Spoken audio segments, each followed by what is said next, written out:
Hello everybody, it's Joe from JLW Games coming at you with another cool video, and I'm here kind of in Theme Park Studio and show you guys how to record some cinematic stuff in the game when you got a part completed and you kind of just want to get a nice little cinematic video, or if you don't want to have a cinematic video, you just want to record your stuff.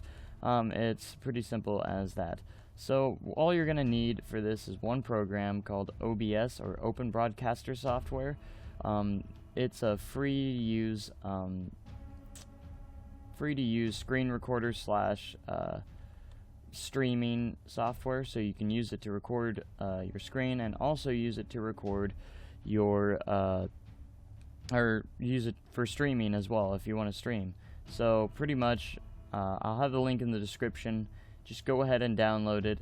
It's free to use. It's the best software I've ever had to used. I'm actually using another screen recorder just to record this, and I don't like that one as much at all. So this is what's going to come up when you first get it. It's pretty simple to use, and you can also preview your stream before you start recording. It's always nice to make sure your stream's good. If you have dual monitors, I would put this on your other monitor, but I have to keep it on this monitor just to show you guys. So pretty much the first thing you want to do is probably go to your settings here, and this box, your settings box, will pop up, and there's a lot of different tabs here that you can go to: general, encoding, broadcast settings, video, and all that. So let's go to broadcast settings. You can set your file output place, so you can set that wherever you want. Say I want to have a certain place where all my videos save, you can save it there.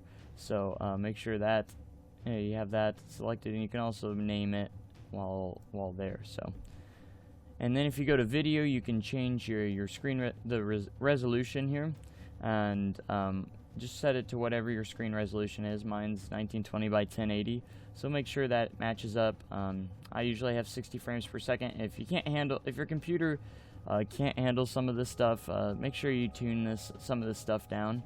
You can also go to encoding. If you're having some lag issues, you can put the max bit rate and buffer size down a little bit as well. That can help with that as well. And you can also go to audio. If you want to record your voice, it's up to you. Select your audio device and stuff like that. Hotkeys. You can also change your hotkeys, so push to start stream or push to record. You can set those hotkeys as well. In advanced, you're not going to really be doing anything in advanced, so I just leave that what it should be. So it's not that very difficult, and that's what we're going to do. So to record Theme Park Studio, there's a lot of different options here you can do for sources. If you right click, you can go to add, and there's a lot of different capture options here. You got window capture, monitor capture, image slideshow, text, CLR browser, video capture device, and game capture. Now there's a lot of different things, and I think what you want to use is either game capture or window capture, whichever one will work.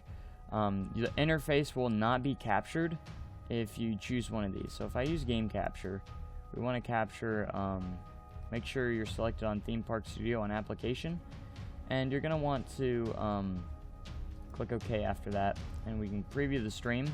That's what it is. And as you can see, on game capture, it does not does not capture the interface. So if you're doing a cinematic video, this is very useful. So it won't select so you won't have that interface in the way, and you don't have to worry about it. So that's very, very useful for like if you're creating cinematic stuff, and if you can just preview it, that's what it looks like. So you want to try and do whatever it is to do game capture, and it works, you know. And you don't have the interface, and you can have full screen Theme Park Studio, which works very well. So that's basically what it is there. That's all you have to do. And then while you're recording, once you press record, you just kind of want to, if you want to do a flying camera, you got to be very stealthy of how it flows. Alright, and then another important thing is if you're doing a cinematic video, you want to go to the settings of game capture and make sure mouse cursor is ticked off. capture mouse cursor. That way you won't get the mouse cursor in the shot. So that's kind of important. That way you won't see your mouse cursor in the shot, and you can get that nice cinematic view. Now that's if you want to do cinematic. Now if you're going to do a tutorial or just show off your gameplay, you're not going to want to do game capture. You're going to want to be able to show off the interface and everything. So if you're going to want to show off the interface and everything, you want to right click on sources, click add, and go down to monitor capture. This is the only way you're going to be able to capture all of the interface. So make sure all that's ticked, and if you click this, obviously I'm on monitor capture, so it's going to capture this as well. So it will actually capture all of this, and everything that appears on screen will be captured on monitor capture. That's pretty much what it will be. So if you want to do that, you'll do monitor capture is your way to go. So that's pretty much it on recording Theme Park Studio and OBS. So to get that cinematic view and have no interface, make sure you're on game capture. And if you want to do tutorials or gameplay, just regular gameplay, make sure you're on monitor capture. And if you have Windows 8 or Windows 10, you can choose to hide the taskbar. Make sure you want to hide that taskbar so it's full screen on your thing, and that way you don't have this annoying taskbar here. And it's not that big a deal, but if you don't want to have the taskbar while it's there, you can literally right click, go to properties, and make sure auto hide taskbar is selected. Now if you have an older operating system like below Windows 8, I'm pretty sure there's an option to hide the taskbar, but I'm not entirely sure. But it's pretty simple. So that's pretty much it for recording Theme Park Studio cinematically. Again, the link will be in the description for OBS. I'm not going to show you how to install it. It's pretty easy. You just go download and go through the installer and stuff like that. It's pretty simple. So this is also very useful if you want to stream anything as well. You just got to make sure your settings are set. Like one of the most important things is definitely your screen resolution. Make sure that's correct, and stuff like that. Say you want to, you can also let me get this going here. And again, you always have to make sure you have the right application selected on game capture and stuff like that. And you can also, if you want to add more or just different things, you can also click edit scene here, and you can adjust your stuff. So if you want to add it a webcam, you can very much do that by just going video capture device, and this is where you can add like a webcam. So just make sure you have your webcam selected, and you can add a webcam just like that. And like that is my face, and you can make sure you have edit scene, and you can also scale this up. So if you wanted to have a webcam or something like that, you can as well, just like that, and it works very well. And you can move it wherever you want.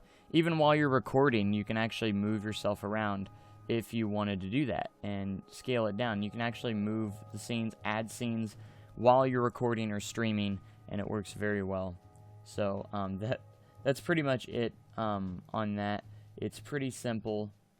OBS has to be the best free software to record your screen and for streaming wise too. So it's very, very well done, and I hope you guys found this video very useful. If you did, leave a like, and if you have any issues or have any questions about something that's not working properly for you, just let me know in the comments, and I'll be happy to help you out there. Just make sure you do everything that I did, and yeah, so, and you can get some really cool shots. Recording wise, you just gotta do whatever, but really getting cool shots are pretty simple. And if you want to go a little bit further and add motion blur and stuff like that, you can add that in like video editors like Adobe After Effects is what I use. I mean, that all costs money. That's all optional, and that's how I add motion blur. There's options in there to add motion blur and stuff. It just makes it look a little bit more smoother and stuff. And you can change the contrast, just kind of give it a film feeling as well in your video editor after you've recorded. But that's just a little bit more of an option, which I'm not going to show here because it's just a little bit more, it's just a little extra thing that you can do to give it that movie feel. And but that's just all for cinematic stuff. If you're just literally just doing gameplay, it's very simple, and it's awesome. And again, it might not be the best quality. Like you can change with the settings sometimes, and sometimes it won't be the best, but it's still good. It works very well. As long as you have the settings correct, as best as possible, you can create this. Like, say if I wanted to create like an awesome flying camera here, you just do some practicing, and you can create some cool shots. Like, if you just practice with your mouse and keyboard, you can create some pretty cool shots. I recommend just getting an angle here, and just go like W, or go up, and just kind of do this little zoom thing, or this move. It's really hard to do like a turn and stuff like that, kind of like this, and to make it smooth, but you can make it possible. And you can just do stuff like that, and it's really cool to get some cinematic views in your park. Get a cinematic video after you finish the park. It just makes it look really cool and really awesome. So I hope you guys found this very useful. Let me know in the comments if it was helpful. Again, if you have any questions, or if something's not working out for you, I'll be happy to help you out in the comments. So thank you guys so much for watching. I hope you found it helpful. Have a great day and an even cooler tomorrow. Goodbye.